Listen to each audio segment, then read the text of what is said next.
So have you had enough cheese ball yet? Whew, has this been a long holiday, huh? All right, so I know everybody's making their list for the New Year's resolution. Maybe that's more personal, but I got my own here. And it has to do with your utility closet. You know, spending a little time down here in January, you know, let's face it, it's going to get cold and lonely and kind of hang out down here. All right, first of all, furnace filters. If you're not changing your furnace filters on a regular basis, you're making a mistake. You don't know how many service calls are because of dirty filters. It stops the airflow. So there's all kinds of filters. Now this one right here, these are electrostatically charged. So they're very efficient.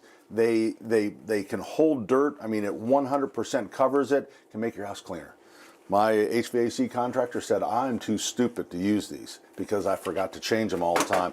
So the other ones are these fiberglass, and they don't really catch much. You know, they catch some of the big debris and stuff. So what my contractor did was shifted me to 5-inch media, and those you don't have to shift or change as much. So that's kind of worked out for me. So, but if you can swing it and you have 1-inch media, these are not bad, but you have to remember to change them. And again, you know, nobody wants to say you're too stupid, but that's what he told me. I'm just telling you. All right, humidifiers. If you have a humidifier on your furnace, make sure you change the pad. I'm going to reach over here. There's these water pads that need to get changed because they get all limed up and they become very inefficient. So when we get into the dry and, you know, everything in our house gets dry, including our skin, our nasal passages, you need to have that working. So it's not going to work very well.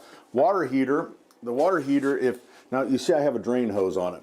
So it's ideally you want to drain that every 6 months or so. But here's the thing, let's be honest. If you haven't done it, if you haven't been doing it, don't start now. Because what'll happen is you'll open it and the lime that's built up in the tank will end up clogging it, and you were just looking to kill some time on a Saturday afternoon or something, and now all of a sudden you have a leaking valve.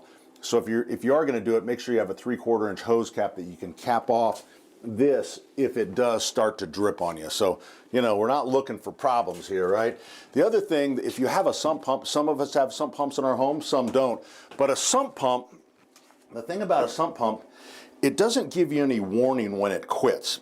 It just stops. Like a water heater, it'll start to drip a little bit and you go, oh, the water heater's dripping. This just stops. So I would recommend if your sump pump works quite a bit, I would be replacing that every 3 to 5 years before it floods the basement. And if you have a finished basement, you can see down here there's a second pump. That's a battery backup pump.